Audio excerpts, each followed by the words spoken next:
La Cour des comptes qui donc recommande de supprimer au moins 44 taxes qu'elle appelle à faible rendement dans le prochain projet de loi de finances. Bonjour Charles.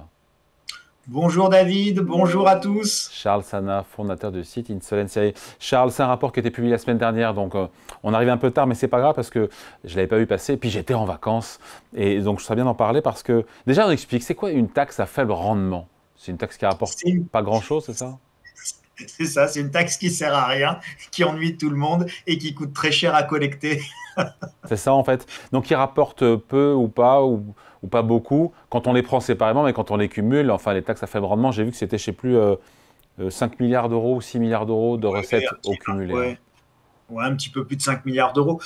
Bon, un petit peu plus de 5 milliards d'euros dans notre océan gigantesque de taxation et 1300 milliards d'euros d'impôts, taxes, cotisations et autres prélèvements obligatoires divers et avariés de point de vue du contribuable. Donc voilà, c'est une goutte d'eau. Euh, Bien souvent, en fait, ces taxes-là, elles sont faites. Alors, vous savez, c'est comme tout, hein, dans l'inflation normative, dans l'inflation taxatrice, vous avez toujours une bonne raison pour mettre une nouvelle norme ou mettre une nouvelle taxe. Vous avez un accident malheureux et un fait divers, eh bien, on va mettre une nouvelle norme sur les barrières à mettre sur les toboggans et la surélévation de la barrière de 3 cm de plus pour que ce soit aux normes, etc. Et donc, à chaque fois, vous avez objectivement une bonne raison, ou en tout cas, une raison justifiant cette inflation normative ou cette inflation taxatrice. Alors, pour vous, David, je suis allé lire, enfin pour vous et pour tous ceux qui nous écoutent, je suis allé lire en totalité le rapport de la Cour des comptes là-dessus. Et donc, ce que dit la Cour des comptes, notamment sur pourquoi ces taxes-là existent. Et c'est très intéressant. Donc, c'est classé dans quatre catégories: les incitations, les corrections, les services rendus et les rendements. Et donc ça, c'est les quatre causes qui expliquent l'origine de ces taxes. Et je vais m'arrêter sur incitation et correction, si vous le permettez. Les incitations, c'est inciter les acteurs économiques à avoir un comportement vertueux. Si on va dans le détail, en clair, c'est de la taxation comportementale. Dis-moi comment tu es, je vais te dire que tu n'es pas bien, j'aimerais que tu vives autrement, que tu adoptes des comportements différents. Et donc, pour t'inciter à avoir un comportement différent, je fais te taxer. La taxe la plus célèbre comportementale qui parlera à tout le monde, c'est Taxe évidemment la taxe soda. soda. Ouais, Voilà. j'étais sûr. Hein, c'est la taxe soda, évidemment, David. Alors, petit rendement en 2023, 43 millions d'euros. A priori, en 2024, le rendement serait supérieur, il serait plutôt attendu à 450 millions d'euros. Autre taxe très connue, ce sont les taxes environnementales. Tu es le pollueur, tu dois donc être le payeur. Et donc là, j'en avais trouvé une qui était absolument géniale, que je ne connaissais pas, ou en tout cas que j'avais complètement oublié. C'est la taxe sur les nuisances sonores aériennes. Et oui, les avions, ça fait du bruit. Et donc, on va vendre une indulgence et on va mettre une taxe sur les nuisances sonores. Évidemment, la nuisance sonore, elle continue, hein, elle ne s'arrête pas avec la taxe. La pollution ne s'arrête pas avec la taxe. Par contre, on a un nouveau prétexte vertueux, hein, pour votre bien, pour rentrer un petit peu plus de sous. Charles, Voilà ce qu'on appelle Charles, les taxes qui les comportementales. paye ces taxes dites à faible rendement? Les particuliers, les entreprises, que dans vos deux exemples, c'est à la fois l'un et l'autre. Oui, alors globalement, c'est plutôt les entreprises. Hein, c'est plutôt les entreprises, mais in fine, en fait, David, il n'y a pas de secret. Quand vous avez les compagnies aériennes qui sont taxées sur les nuisances sonores qui continuent, vous avez évidemment la répercussion de ces taxes dans le prix de votre billet d'avion.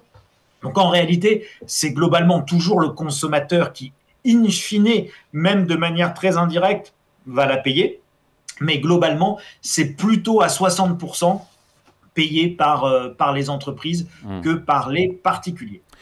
Ces taxes dites à faible rendement par la Cour des comptes, par les sages de la Cour des comptes, en moyenne, enfin, ça rapporte combien pour qu'elles soient qualifiées de taxes à faible rendement? Il y a un chiffre, genre, je sais pas, 50, 100 millions d'euros, 200 millions d'euros? Oui, alors c'est plus compliqué que ça. J'ai pas trouvé exactement la définition. Elle m'a peut-être échappé quand j'ai eu le rapport, mais j'ai pas trouvé la définition exacte de la taxe à faible rendement. Mais on va dire que tout ce qui est en dessous de 100 millions d'euros, c'est du faible Moi, rendement. j'ai lu Hein, 175 millions d'euros. Qu'un ouais, rendement faible, c'est c'est en ça, dessous de 175 c'est millions ça. d'euros. C'est ça. Mais c'est ce qu'ils appellent effectivement du faible rendement. Bon, moi je mettrais plutôt le seuil à 100 millions, mais bon. Mais oui, je crois que c'est effectivement, vous avez raison, David. Des taxes qui coûtent parfois plus cher à collecter que ce que ça rapporte en recettes fiscales. Ça arrive, ça. Oui, ça arrive, mais c'est pas pour ça que la taxe n'est pas justifiée selon les sages de la Cour des comptes. Et ça, c'est super important. Ils disent, par exemple, qu'une taxe à faible rendement peut être justifiée si elle permet justement de modifier des comportements que l'État souhaite modifier. Donc ça va peut-être coûter plus cher, mais il faut le faire parce que bah, vous prenez. Alors c'est pas le cas des taxes pour le tabac qui rapportent énormément d'argent, mais si on considère que les gens ne doivent pas fumer ou qu'on considère que les gens ne doivent pas boire de boissons sucrées, eh bien c'est important de les taxer pour modifier leur comportement. De la même manière, vous pouvez avoir des corrections de ce qu'ils appellent la défaillance de marché, c'est-à-dire que sur des marchés spécifiques, il y a des choses qui vont pas et la taxe permet éventuellement de rééquilibrer des choses. C'est notamment le cas dans la formation où vous avez des entreprises qui profitent d'organismes de formation sans en payer le coût et par exemple des formations qui sont extrêmement professionnalisantes et qui profitent à très peu d'entreprises comme des formations dans le textile ou dans l'habillement, eh bien c'est aux filières de payer ces formations et puisqu'il y a que elles qui vont recruter dans ces secteurs et donc forcément on leur réimpacte le coût. C'est des mesures correctrices. En tout, il y a quand même 243 taxes à faible rendement dénombrées par la Cour des comptes qui souhaitent en voir supprimer dès l'année prochaine 44. Oui. Et puis on en recréera 45 à côté parce que, encore une fois, David, et c'est toute la difficulté de la simplification, qu'elle soit normative ou fiscale. Et donc, notamment, la Cour des comptes le dit, il faut aussi apprécier ces taxes dans le cadre du système fiscal. Et le propre du système fiscal, dit la Cour des comptes, c'est d'être un système. Et donc, les taxes, elles s'insèrent aussi, même quand elles sont à faible rendement, dans ce système fiscal. Et donc, il y a beaucoup de frottements et de liens avec le système fiscal, ce qui rend difficile la suppression de ces taxes dites à faible rendement, qui, encore une fois, ont toujours une justification qu'on peut plus ou moins partager, mais il y a toujours une justification à la création de cette taxe. La plupart sont inconnus. Et donc une difficulté à sa suppression. Ouais. La plupart sont inconnus au bataillon. La taxe prémix sur les boissons alcoolisées issues d'un mélange, la taxe sur les maisons de jeu, taxe sur la main-d'œuvre étrangère.